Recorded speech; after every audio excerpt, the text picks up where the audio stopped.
Olá, nós estamos entrando na parte mais difícil de fenômenos de transporte, onde nós vamos estudar a formulação diferencial, que é aquela onde nós estamos interessados naquilo que acontece em todos os pontos do escoamento e no tempo também.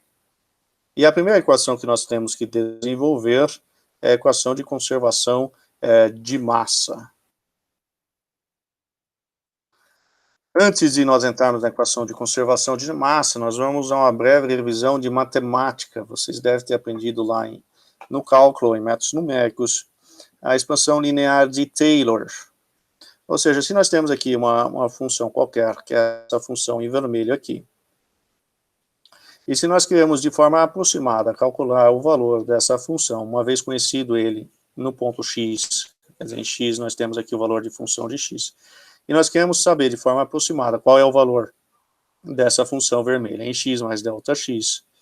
Nós podemos, por exemplo, ajustar uma tangente à curva vermelha no ponto x e usar essa tangente aqui para fazer uma estimativa da função no ponto x mais delta x.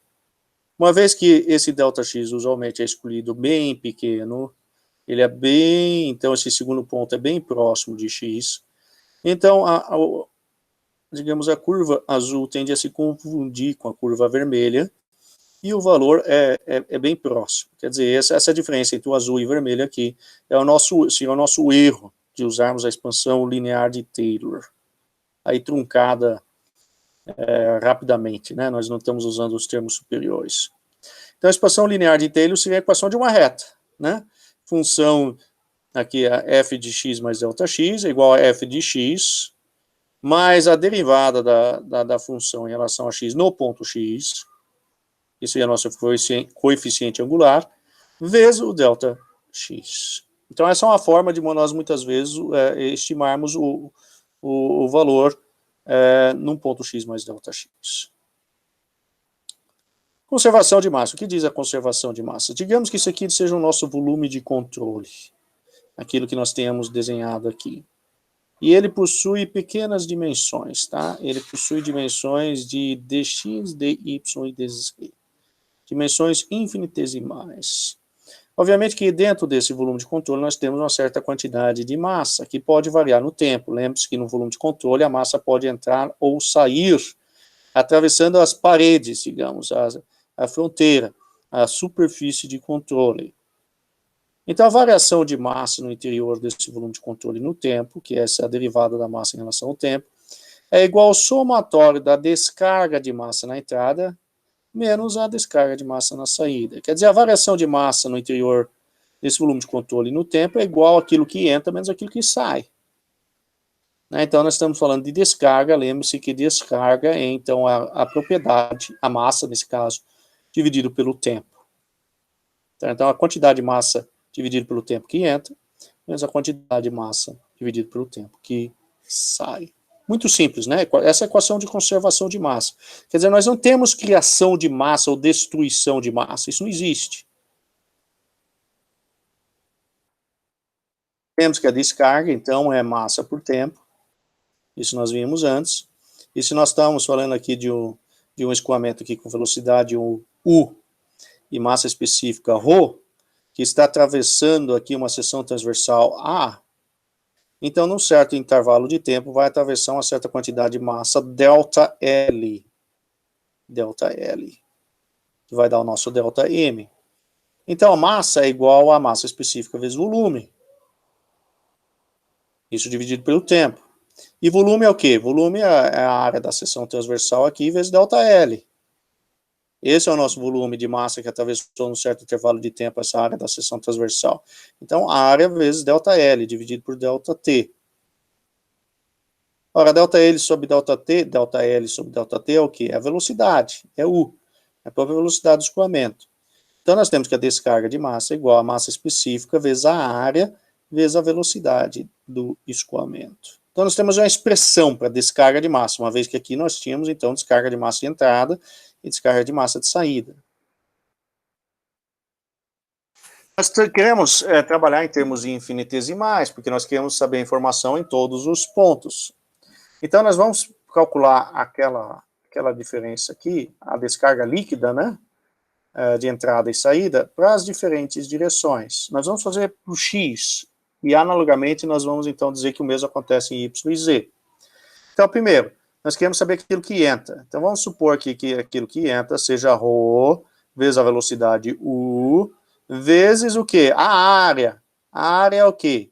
A área dz que nós temos aqui, vezes dy, que é o que nós temos aqui. Então, lembre, nós simplesmente estamos aplicando isso aqui, ó, ρ vezes A vezes U. Então, ρu vezes dy, dz. Menos aquilo que sai. E aqui, então, nós estamos agora usando a expansão linear de Taylor. E nós vamos dizer que aquilo que sai é igual àquilo que entra, que seria ρu vezes dy, dz, que nós temos aqui, mais uma pequena porção aqui a mais, que é aquela que nós temos ali na expansão linear de Taylor. Aqui, ó, essa derivada da função em relação a x vezes ΔX. É isso que nós estamos fazendo ali. Então, seria a derivada aqui de ρu, que é a nossa função, em relação a x, vezes dx, vezes o nosso delta lá. O nosso delta é dx aqui, né? Que é o que, onde nós temos aqui a entrada aqui no zero, e depois de dx nós temos a nossa saída. Então, isso numa área de y dz. Beleza, então nós escrevemos a saída em função da entrada, né?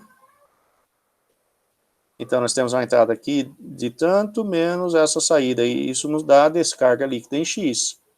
Olha, nós temos aqui dois termos iguais, né? ρu dy dz menos ρu vezes dy dz.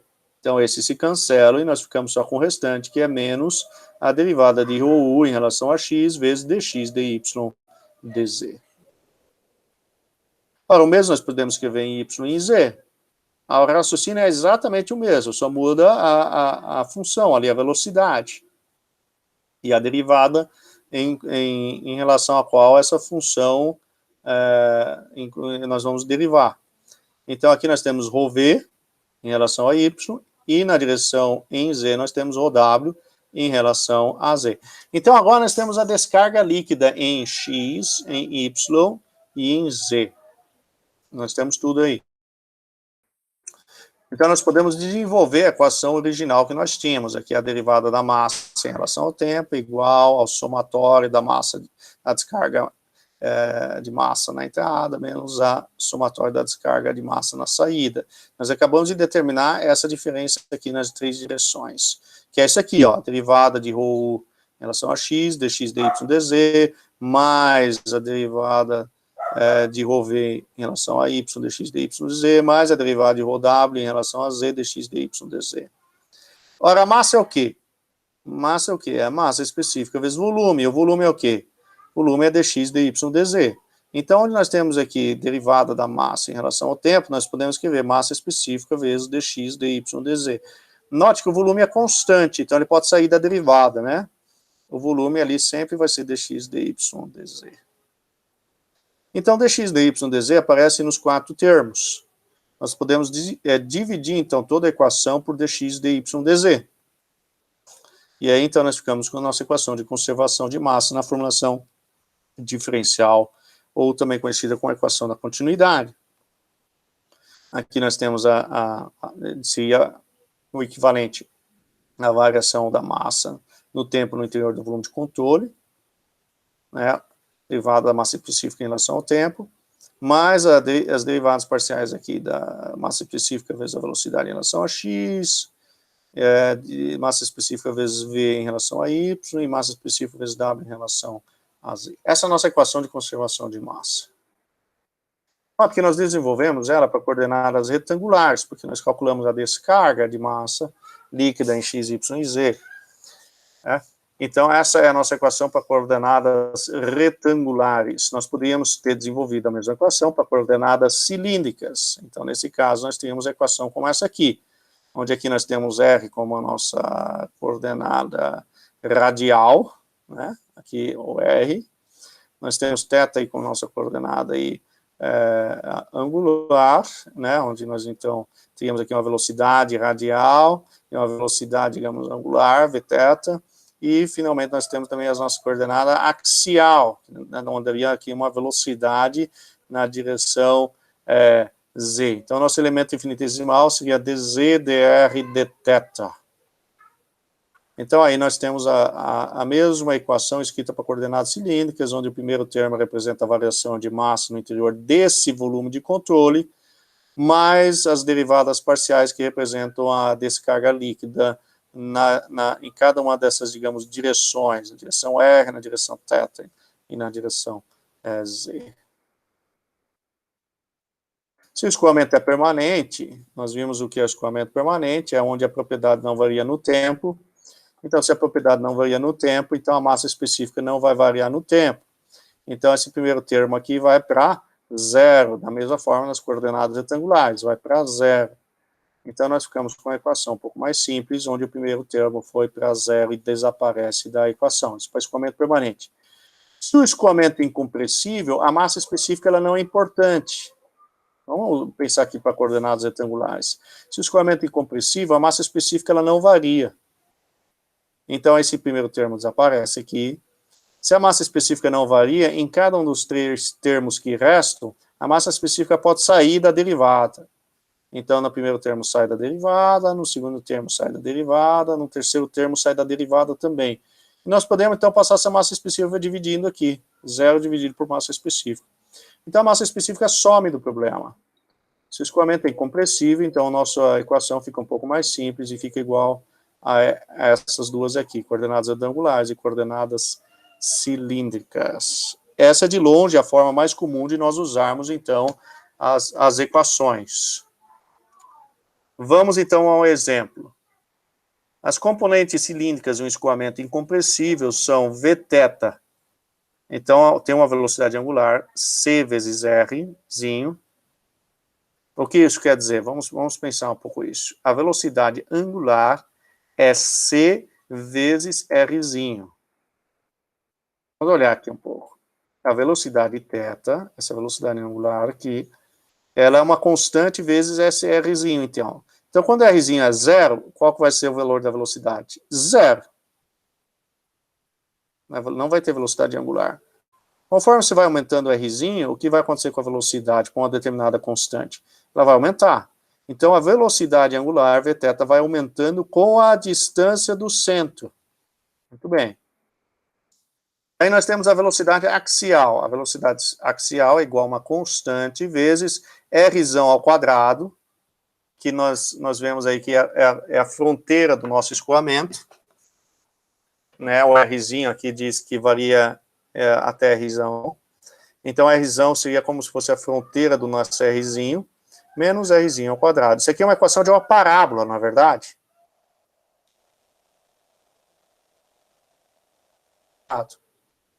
O que nós estamos vendo aqui? O que acontece quando o Rzinho é igual a Rzão? Fica zero, né? Então, a velocidade, digamos, na fronteira, na parede, se podemos assim dizer, é zero. E conforme você vai aproximando para o centro, quando esse Rzinho vai diminuindo,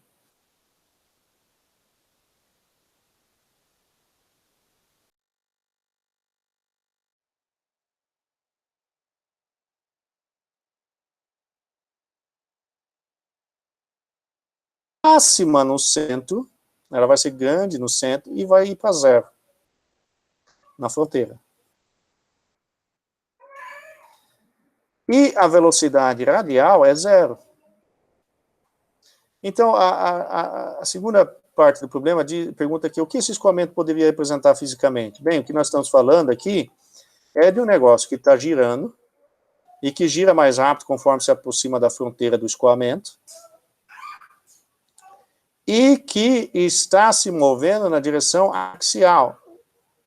Então, o escoamento típico seria o escoamento de um tubo girando, que está girando. Lembre-se que as partículas junto à parede, elas têm a mesma velocidade da parede. Então, se o tubo está girando, nós vamos ter uma velocidade angular na parede alta. E no centro, a velocidade angular zero. e esse escoamento está acontecendo na direção axial, ele é máximo na direção axial no centro do tubo, e zero na parede, porque o tubo não está se movendo na direção axial. Então, esse seria um típico escoamento. Mas a outra pergunta aqui, a primeira parte, é: esse escoamento satisfaz a continuidade? Ó, se nós queremos saber se satisfaz a continuidade, tudo que nós temos que fazer é substituir na equação da continuidade os valores fornecidos e ver se vai dar zero do lado esquerdo. Se der zero do lado esquerdo, então vai ser zero igual a zero, então nós vamos satisfazer a equação da continuidade. Aqui nós temos que usar a equação da continuidade na formulação diferencial, mas com as coordenadas cilíndricas. Nós estamos considerando aqui que o escoamento é incompressível, porque foi dito pelo problema que é um escoamento incompressível. Então, nós temos aqui 1 sobre Rzinho, derivadas, etc., tudo isso igual a zero. Então, tudo que nós vamos fazer é calcular isso. VR. VR é zero. Então, nós temos Rzinho vezes zero. Mais 1 sobre R é a derivada de Vθ. Vθ é o quê? Czão vezes Rzinho. Czão vezes Rzinho, esse derivado em relação a θ.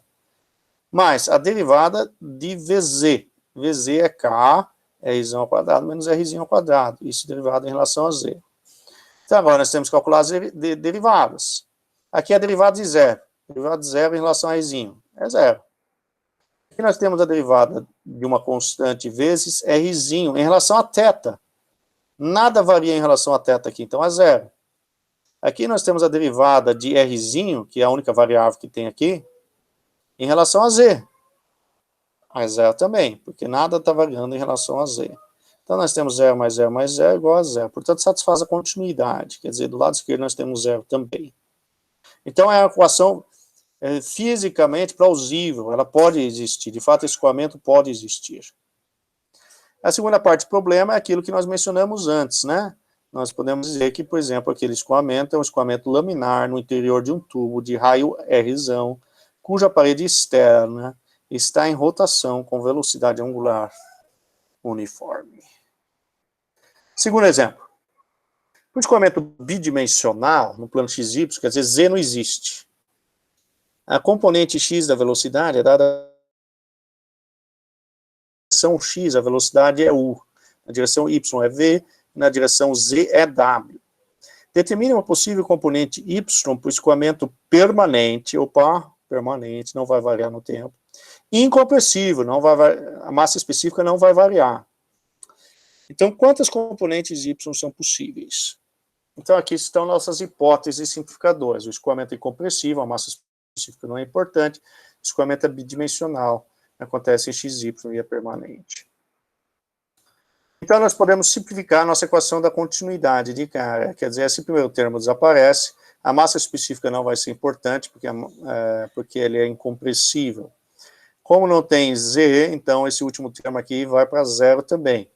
Então, tudo que resta aqui é a derivada de u em relação a x, mais a derivada de v em relação a y, isso igual a zero.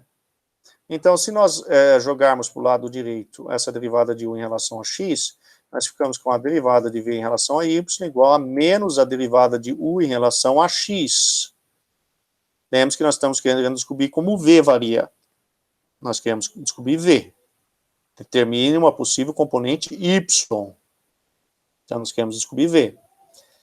Ora, a derivada de u em relação a x, nós temos, né, aqui, ó, se pegar u é igual a x. Então, se nós derivarmos isso em relação a x, vai ficar a. Aqui tem um sinal de negativo, então vai ficar menos a. Então, a derivada de v em relação a y é igual a menos a. Agora, nós podemos integrar, né? Fazer separação de variáveis, passar esse y para o lado direito e integrarmos os dois lados. Integrarmos de forma não definida, então fica v igual a menos ay, mais uma função, mais uma constante, né? Mas essa constante, é a constante de integração, mas essa constante de integração é uma função de x e do tempo. Aliás, do tempo não, porque foi dito que o escoamento é permanente, então foi um erro meu aqui. Nós não vamos ter nenhuma componente do tempo, mas vai ser uma função de x. Por quê? Porque se você pegar qualquer coisa, qualquer função em relação a x e derivar em relação a y, vai dar zero, vai ser uma constante.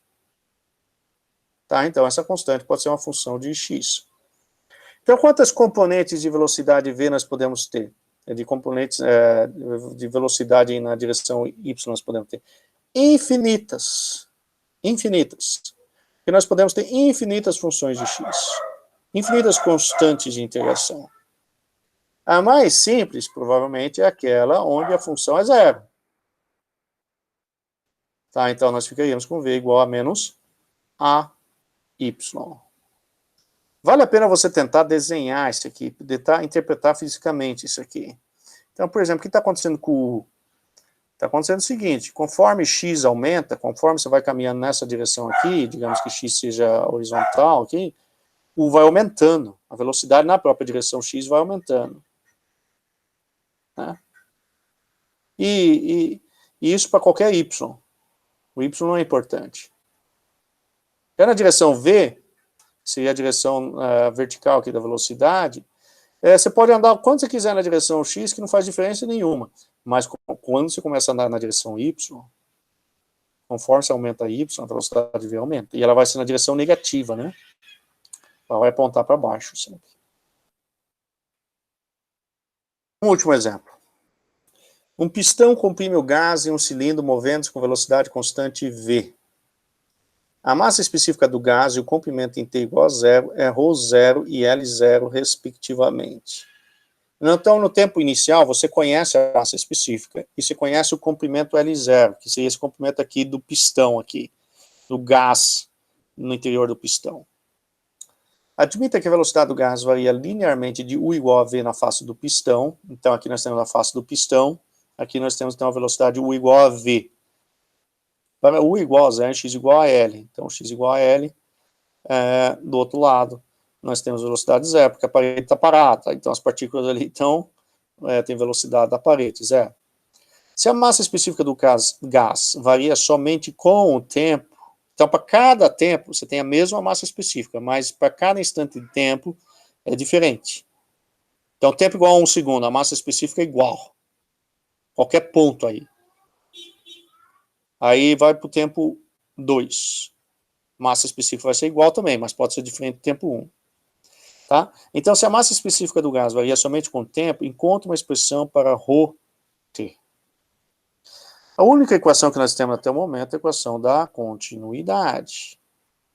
Então, note que nesse caso, nós já estamos apresentando ela aqui simplificada. Por quê? Porque nós não temos velocidade em y e z.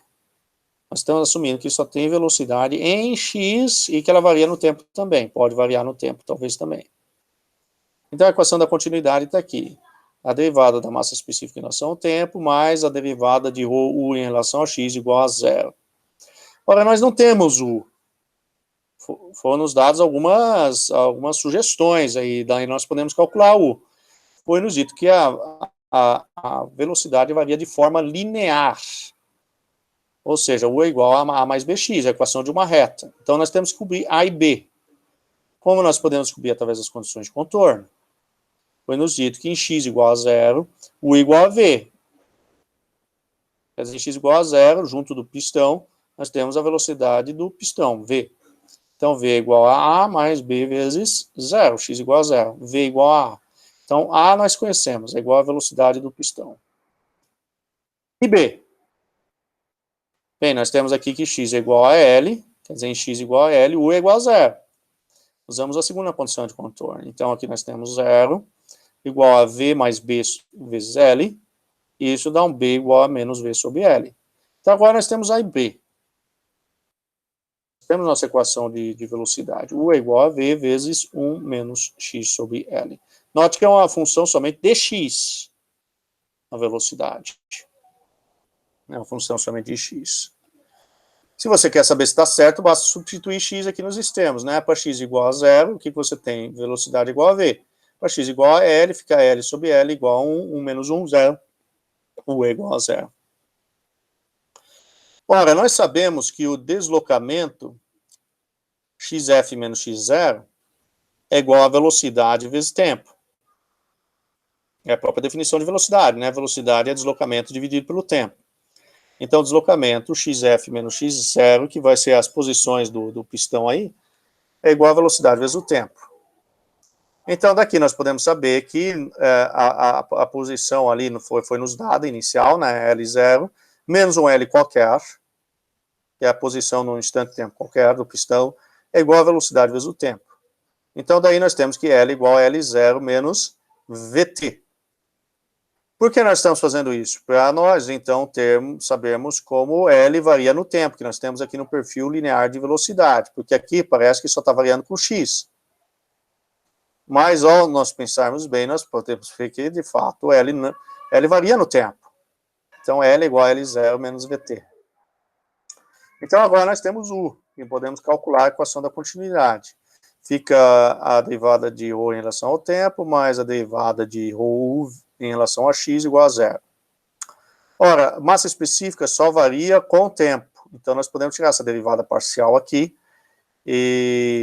porque a massa específica não está variando com x, y e z, só varia no tempo. Mas, aqui nós temos derivada parcial, e nós temos aqui uma multiplicação entre parênteses aqui nessa derivada parcial. Então, nós podemos o quê? Usar a regra lá do cálculo que vocês viram, de manter o primeiro constante e derivar o segundo, né? Então, fica constante a massa específica, cai fora da derivada, e deriva o segundo, a derivada de U em relação a x. Daí, mantém constante o segundo, que é U, então fica U vezes a derivada de ρ em relação a x. Isso igual a zero. Ora, a massa específica varia em relação a x? Não. Ela só varia em relação ao tempo, então esse termo aqui ele vai para zero. Então, nós ficamos que a derivada da massa específica em relação ao tempo, mais a massa específica derivada de U. U nós descobrimos ali que é V vezes 1 menos x sobre L, onde L é igual a L0 menos VT. Então, fica aqui V vezes 1 menos x sobre L0 menos VT igual a zero. Então, tudo que você tem que fazer agora é derivar esse troço aqui. Derivar isso aqui em relação a x. Tudo o resto é constante, né? V, L0. V e o tempo é constante em relação a x. Então, fica a derivada de uma constante, digamos, vezes x, que é a própria constante. Então, fica aqui a derivada da massa específica em relação ao tempo, menos ρ vezes V dividido por L0 menos VT igual a zero. Agora, nós precisamos integrar isso aqui. O que nós vamos fazer? Tudo que tem massa específica, nós jogamos para o lado esquerdo, fazemos separação de variáveis, né? Tudo que tem massa específica, jogamos para o lado esquerdo, e tudo aquilo que tem tempo, nós jogamos para o lado direito. E aqui, então, estão as nossas limites de integração. No tempo igual a zero, a massa específica é ρ0. No tempo igual a t qualquer, nós temos uma massa específica qualquer, ρ. Então, fazendo a integração, nós obtemos logaritmo neperiano de ρ sobre ρ0 menos logaritmo neperiano de 1 menos VT sobre L0. Tirando o logaritmo neperiano, nós ficamos com ρ igual, e agora passando para o lado direito, ρ0, ρ igual a ρ0, L0 dividido por L0 menos VT. Ora, L0 menos VT é o quê? É L. Então, fica ρ igual a ρ0 vezes L0 sobre L. Essa é a forma que a massa específica varia no tempo. Então, agora nós sabemos como no tempo. Basta substituir valores por tempo aqui, e nós temos como a massa específica varia no tempo. Porque L0 é uma constante, velocidade do pistão é uma constante, e ρ0 é a massa específica inicial, que é uma constante também. Então, é só. Vocês sabem tudo agora sobre a equação da conservação de massa ou continuidade na formulação diferencial. Tudo de bom para vocês.